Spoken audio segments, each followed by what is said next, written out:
Kisah Orang Kudus. Hari ini, tanggal 10 November. 1.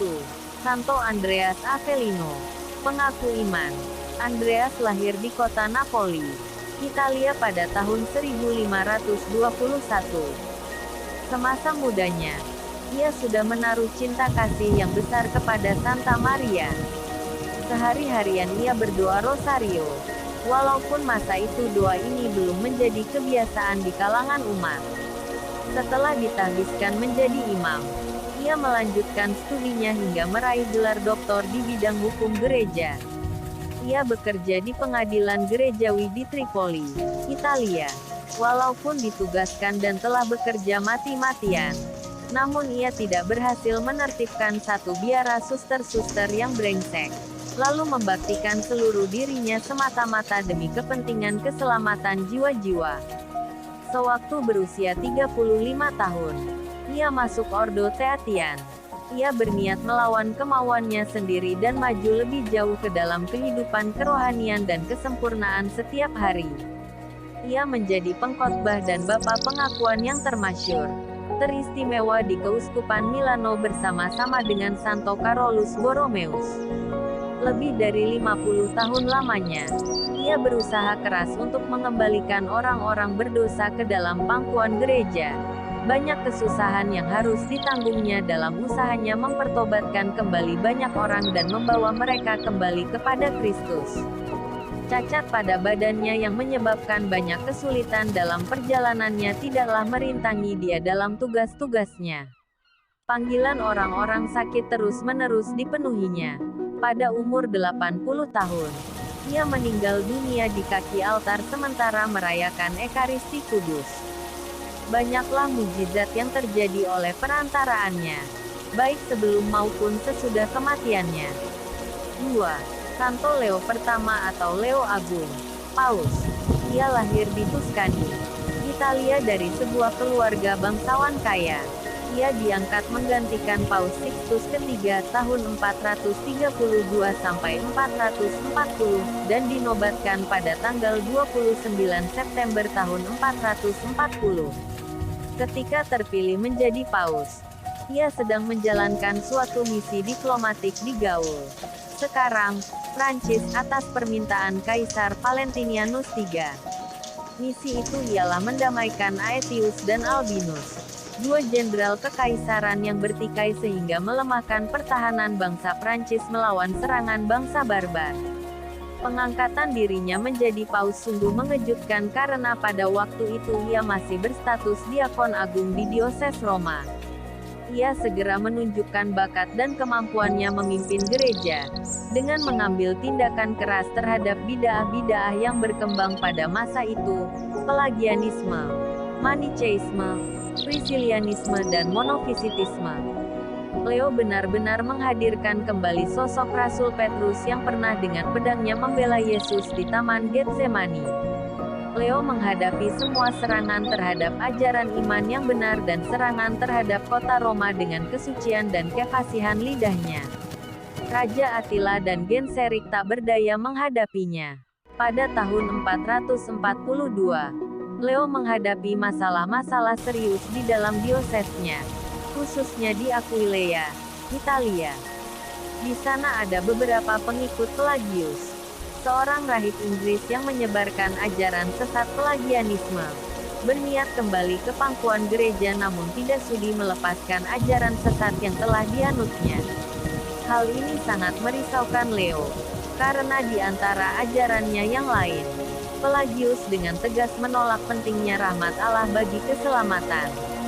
Menghadapi hal ini, Paus menuntut agar semua pengikut Pelagianisme yang mau kembali ke pangkuan gereja harus membuat pengakuan umum akan iman Katolik, di hadapan sinode para uskup di wilayahnya, dan secara terbuka menolak Pelagianisme. Selanjutnya, Leo menghadapi lagi aliran Manicheisme, yang mengajarkan adanya dualisme antara prinsip kebaikan dan kejahatan. Hidup manusia di dunia ini merupakan suatu pertentangan kekal antara kedua prinsip itu. Semua hal duniawi, termasuk tubuh manusia, adalah jahat pada dirinya. ditumpangi oleh bangsa Vandal yang suka berperang. Banyak penganut Manicheisme berimigrasi dari Kartago ke Italia dan menetap di Roma. Menghadapi bahaya aliran sesat ini, maka pada tahun 443, Leo menggalakkan kampanye menentang para penganut Manicheisme itu. Ia didukung oleh Kaisar Valentinianus III. Banyak penganut aliran itu kemudian bertobat dan kembali ke pangkuan gereja. Di luar Roma, Paus khawatir akan bahaya bangkitnya kembali ajaran sesat Priscillianisme di Spanyol yang dalam beberapa hal sama dengan Manicheisme. Aliran itu mengajarkan bahwa unsur manusiawi dan unsur duniawi sama-sama merupakan hasil prinsip kejahatan, dan bahwa hanya unsur ilahi sajalah yang baik. Sebagai jawaban terhadap seruan Paus, para uskup Spanyol menyelenggarakan sinode untuk menghukum aliran sesat Priscillianisme di Spanyol. Paus juga menyerang aliran sesat monofisitisme, yang mengajarkan bahwa Kristus hanya mempunyai satu kodrat, yaitu kodrat ilahi. Ajaran ini menentang dogma tentang Kristus, pribadi ilahi yang mempunyai dua kodrat, Allah sekaligus manusia. Aliran inilah yang menyebabkan krisis doktrinal paling besar dalam masa kepemimpinan Leo. Aliran ini berkembang luar biasa cepatnya, sehingga Santo Flavianus, Patriark Konstantinopel, menyerukan kepada Leo akan dukungannya sebagai pembela dan pimpinan tertinggi gereja.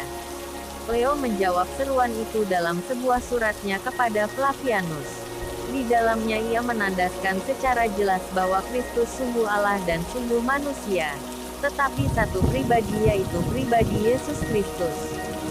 Surat kepada Flavianus ini kemudian menjadi pokok keputusan Konsili Kalsedon.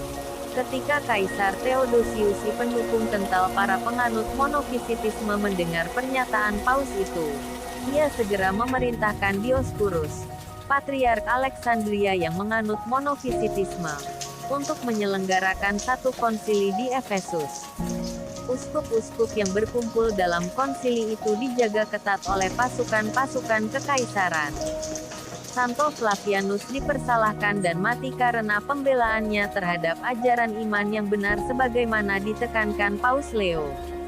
Para utusan Paus tidak punya hak bicara dan tidak diperkenankan memimpin rapat.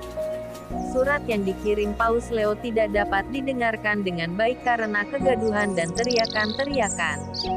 Akhirnya konsili liar itu mengesahkan ajaran sesat monofisitisme. Paus Leo mengutuk konsili itu dan menamakannya sebagai konsili para penyamun.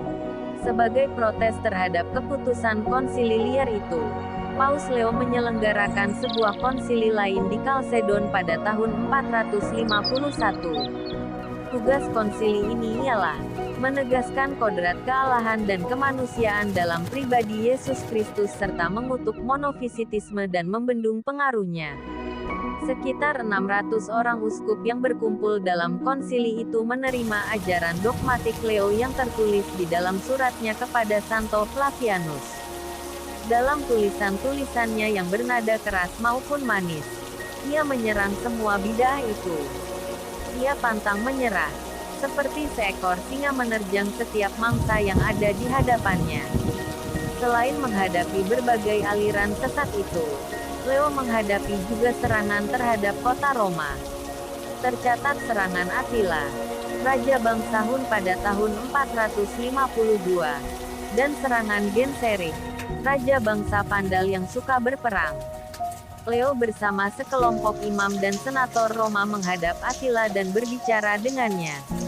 Ia berhasil meyakinkan Attila agar segera menarik pasukan-pasukannya dan tidak menyerang kota Roma. Demikian juga terhadap Genseric, Raja Vandal itu. Leo benar-benar menghadirkan kembali sosok Rasul Petrus yang membela Yesus dengan pedangnya. Ia berhasil menerjang bangsa-bangsa barbar yang mau menghancurkan kekristenan. Dengan semua tindakannya, Leo menjadi salah seorang paus pembela ajaran iman yang benar dan pembela kota Roma dari serangan bangsa barbar. Ia seorang gembala yang baik yang berani membela umatnya dari berbagai serangan. Ia menjadi teladan bagi para gembala, penuh semangat, berhati lapang tetapi tetap saleh, sehingga dapat bertindak secara fleksibel. Surat-surat dan khotbah-khotbahnya sangat bernilai karena buah pikirannya yang dalam. Selain dikenal sebagai penulis, orator, diplomat, negarawan dan teolog, Leo juga seorang administrator besar. Selama masa pontifikatnya, ia membangun dan memperbaiki banyak gereja. Masa kepemimpinannya menandai salah satu masa yang paling penting dalam sejarah gereja perdana. Ia wafat pada tanggal 10 November 461 dan dimakamkan di ruang depan Basilik Santo Petrus. Beliau adalah paus non-martir pertama dalam sejarah gereja. Pada tahun 688, Paus Sergius pertama tahun 687 sampai 701 memindahkan relikuinya ke bagian dalam basilik itu. Pada tahun 1607 para pekerja menggali kembali relikuinya dan memindahkannya ke dalam Basilik Santo Petrus yang baru. Pada tahun 1754, Paus Benediktus ke-14 tahun 1740 sampai tahun 1758 menggelari Leo sebagai pujangga gereja. Santo Andreas Avellino dan Santo Leo pertama atau Leo Agung. Doakanlah kami. Kak Carla Channel.